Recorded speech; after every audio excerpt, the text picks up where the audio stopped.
Hello, कैसे हैं आप लोग। आज मैं आपको कथा सरित सागर की अगली कहानी विद्याधर और शक्तिवेग सुनाऊंगी।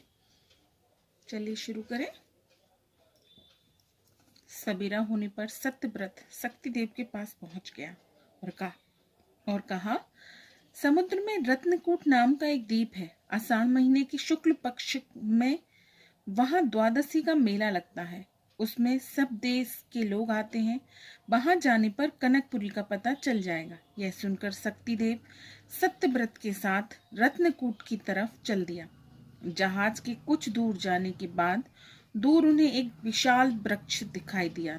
सत्यव्रत ने बताया कि यह विशाल बरगद का पेड़ है। वे इस तरह बातें कर रहे थे कि अचानक उनका जहाज डूब गया। उसके साथ सत्यव्रत भी। शक्तिदेव किसी तरह उस बरगद के पेड़ की डाली पकड़कर बच गया। तरह तरह के पक्षी चारों दिशाओं से उस पेड़ पर बसेरा लेने आते थे। उस रात भी आए, पर अंधेरे में शक्तिदेव को ना देख सके और आपस में मनुष्यों की भाषा में बातें करने लगे। एक पक्षी ने कहा, कल सवेरे मैं कनकपुरी जाऊंगा क्योंकि वहां चुगने के लिए काफी मिल जाता है। शक्तिदेव ने उस पक्षी को पहचान लिया और जब सारे पक्षी सो गए तब वह उस पक्षी के पंखों के बीच चुपचाप जाकर छिप गया। सवेरे वह पक्षी उड़कर कनकपुरी पहुंचा। तब वह उसके पंखों में से निकलकर बाहर आ गया। शक्तिदेव ने वहां दो स्त्रियों को देखा। वे एक जगह फूल तोड़ रही थी। उसने उनसे पूछा कि कौन सा स्थान है। उन स्त्रियों ने बताया, यह कनकपुरी है और जहां हम फूल तोड़ रही हैं यह चंद्रप्रभा का बगीचा है। यह विद्याधरों की नगरी है। शक्तिदेव ने कहा, मुझे चंद्रप्रभा के पास ले चलो। वे स्त्रियां उसको चंद्रप्रभा के पास ले गईं। शक्तिदेव ने चंद्रप्रभा से अपना सब हाल कह सुनाया। तब चंद्रप्रभा अकेले में जाकर उनसे बोली, शशिखंड यहाँ के राजा हैं। उनकी 4 कन्याएं हैं। मैं सबसे बड़ी हूँ। चंद्ररेखा, शशि रेखा और शशि प्रभा मेरी 3 छोटी बहनें हैं। एक बार मेरी तीनों बहनें गंगा नहाने गईं। वहां अग्रताप ऋषि ने उन्हें मृत्युलोक में जन्म लेने का श्राप दिया। यह भी कहा कि जन्म लेने के बाद उनको पूर्व जन्म याद रहेगा। इसके बाद वे तीनों मृत्युलोक चली गईं।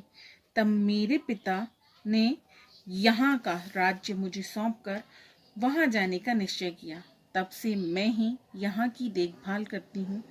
एक रात सपने में मुझसे देवी ने आकर कहा कि तुझे पति के रूप में मनुष्य मिलेगा। तब से मैं कन्या व्रत का पालन कर रही हूँ। अब मैं तुम पर मुक्त हूँ। मैं अपने पिता की आज्ञा लेने जाऊंगी और उसके बाद तुमसे विवाह करूंगी। फिर मैं चतुर्दशी के दिन ऋषभ पहाड़ पर अपने पिता से मिलने गई। जाने से पहले उसने शक्तिदेव से कहा, जब तक मैं लौटकर नहीं आऊंगी तब तक तुम यहीं रहना। सब जगह जाना, लेकिन मकान के बीच की मंजिल में मत जाना। उसके जाने के बाद शक्तिदेव कनकपुरी में इधर उधर घूमने लगा। अच्छे अच्छे स्थानों को देखने के लिए जिधर मन होता चला जाता। वह उस मंजिल पर भी गया जिस पर जाने के लिए चंद्रप्रभा मना कर गई थी। वहां उसने देखा कि 3 कन्याएं मरी पड़ी हैं। उसमें एक कनक रेखा भी है।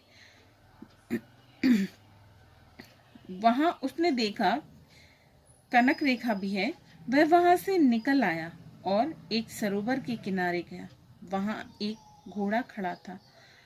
वह उस पर चढ़ने लगा तो उसने ऐसी लात मारी कि वह सरोवर में जा गिरा। डूबने के डर से वह पानी में गोता लगा गया। जब बाहर निकला तो देखा कि वर्धमानपुर में पहुंच गया। वह अपने घर गया और राजा की ओर से फिर उसी घोषणा को सुना। वह राजा के पास गया और कहा, मैंने कनकपुरी देखी है। अगर इस बार मेरी बात गलत निकले तो मुझे प्राण दंड दिया जाए। तब राजा ने कनक रेखा को बुला भेजा। उसको देखते ही शक्तिदेव बोला, तुम तो कनकपुर में अपने पलंग पर मरी पड़ी हुई हो, यहाँ किस प्रकार आई? यह सुनते ही कनक रेखा को विश्वास हो गया। उसने कनकपुरी देखी है। उसने अपने पिता से कहा, मैं ऋषि के श्राप से आपके यहाँ पैदा हुई। मैं विद्याधरों की कन्या हूँ। यह मनुष्य मेरा और मेरी बहनों का पति बनेगा और विद्याधरों पर राज्य करेगा। इसके मिलने पर मेरे श्राप का अंत हो गया है। अब मैं यह शरीर छोड़कर कनकपुरी जा रही हूँ। वहां मैं अपने पूर्व शरीर में फिर जीवित हो उठूंगी। यह कहकर कनक रेखा अपने शरीर त्याग दिया। शक्तिदेव भी पहले वाले मार्ग से कनकपुरी की ओर चल दिया। रास्ते में उसको समुद्रदत्त मिला। दोनों ने एक दूसरे को अपने अपने हालचाल सुनाए। अगले दिन उत्स्थल द्वीप में वह सत्यव्रत के पुत्रों से मिला। उन्होंने अपने पिता का हाल पूछा। तब उसने कहा वह तो समुद्र में डूबकर मर गया है। पुत्र ने उसकी बात पर विश्वास नहीं किया और आरोप लगाया कि उसने ही उसके पिता की हत्या करके समुद्र में डाल दिया होगा। इसीलिए वे शक्तिदेव को बांधकर बलिदान करने के लिए देवी के मंदिर में ले गए। तब रात हो गई थी, इसीलिए उन्होंने उसे मंदिर में बांधकर डाल दिया। रात में देवी ने उससे सपने में कहा, सुबह ही यहाँ से निषाद राज की कन्या बिंदुमती मंदिर आएगी। अगर तुम उसके साथ विवाह करने के लिए राजी हो जाओगे तो वह तुमको बंधन से छुड़ा देगी। सवेरे ऐसा ही हुआ। बिंदुमती आई और शक्तिदेव ने उसके साथ विवाह करना स्वीकार कर लिया। वह भी उसको छुड़ाकर अपने घर ले गई। फिर विवाह करके वे दोनों आनंद से रहने लगे। एक बार वह अपने घर की छत पर खड़ा हुआ था। उसने देखा कि एक चांडाल गाय का मांस लेकर उधर से निकल रहा है। उसने अपनी पत्नी से कहा, गाय की पूजा सभी करते हैं, हर लोक में उसका आदर किया जाता है, लेकिन जो लोग उसका मांस खाते हैं पता नहीं उसकी क्या दशा होगी। बिंदु बोली, मांस खाना ही अच्छा काम नहीं है। मैंने तो एक बार वीणा की तांत को ठीक करने के लिए उसे दांत से चबा लिया था। केवल इसी कारण मुझे निषाद के घर पैदा होना पड़ा। मैं पहले विद्याधरी थी और श्राप के कारण मुझे यहाँ आना पड़ा। इसलिए जब दांत छूने से यह दशा है तो गाय का मांस खाते हैं उन्हें न जाने कितना बड़ा प्रायश्चित करना पड़ता होगा। थोड़ी देर बाद बिंदुमती के भाई ने आकर कहा, एक सुअर बहुत उपद्रव मचा रहा है। शक्तिदेव अपने घोड़े पर बैठकर सुअर को मारने गया। उसने पूरी शक्ति से उस पर प्रहार किया, लेकिन वह भागकर अपनी मांद में घुस गया। शक्तिदेव भी उसके पीछे उसकी मांद में चला गया। वहां उसने एक सुंदर कन्या देखी। उस कन्या ने कहा, यह सुअर एक दैत्य है जिसे अभी किसी ने मार दिया। यह दैत्य मुझे उठाकर यहाँ ले आया था। मैं राजा चंड विक्रम की लड़की बिंदु रेखा हूँ। तब शक्तिदेव ने अपना परिचय देते हुए बताया, सुअर को मैंने ही मारा है। इससे बिंदु रेखा बहुत प्रसन्न हुई। आप मेरे पति हैं। फिर दोनों ने विवाह कर लिया और बिंदुमती के घर आकर रहने लगे। कुछ समय बाद बिंदु रेखा गर्भवती हो गई। जब 8 महीने हो गए तब बिंदुमती ने शक्तिदेव से बहुत आग्रह किया कि वह बिंदु रेखा के गर्भ को बाहर निकाल ले। वह बिंदु रेखा के पास गया। सब काम करते हुए उसे बहुत दुख हो रहा था, लेकिन बिंदु रेखा ने उसे समझाया। यह एक कथा है। अब बिंदु रेखा ने जो कथा सुनाई वो आगे सुनते हैं। ताम्बुक नामक नगर में एक ब्राह्मण रहता था। उसका नाम देवदत्त था। उसे जुआ खेलने की आदत थी। एक बार वह अपनी सारी संपत्ति जुए में हारकर इस दुख से दुखी होकर वह अपने सूने मंदिर में जाकर बैठ गया। वहां उसे एक महाव्रती मिला। उसने अपना सारा हाल बताया। महाव्रती ने कहा, विद्याधर बनने की साधना कर रहा हूँ। यदि तुम अपना संकट दूर करना चाहते हो तो इस काम में सहयोग दो। देवदत्त को यह बात भा गई। उसके कहने के अनुसार काम शुरू कर दिया। एक बार एक पेड़ से एक स्त्री निकली और वह देवदत्त को अपने साथ ले गई। जहां वह पहुंची वहां एक सुंदर स्त्री पलंग पर लेटी हुई थी। उस स्त्री ने देवदत्त को अपने पास बुलाकर पलंग पर बिठा लिया और बोली, तुम मेरे साथ विवाह कर लो। मैं रत्नवर्ष नामक एक यक्ष की लड़की हूँ और मेरा नाम विद्युत प्रभा है। देवदत्त उसके साथ विवाह करके वहीं रहने लगा। कुछ दिनों बाद विद्युत प्रभा ने गर्भ धारण किया। उस समय देवव्रत महाव्रती से मिलने आया और उसको अपना सब हाल बताया। महाव्रती ने देवव्रत को विद्युत प्रभा का गर्भ निकाल लाने के लिए कहा। देवदत्त अपनी पत्नी के पास गया, लेकिन उसका गर्भ निकालने का साहस नहीं हुआ।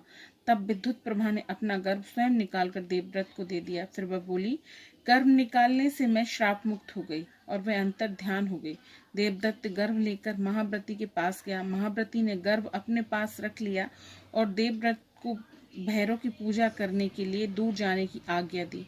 देवव्रत के जाने के बाद महाव्रती उस गर्भ का भोजन पकाकर खा गया। देवव्रत को वापस आकर उससे पूछा, वह गर्भ कहाँ है?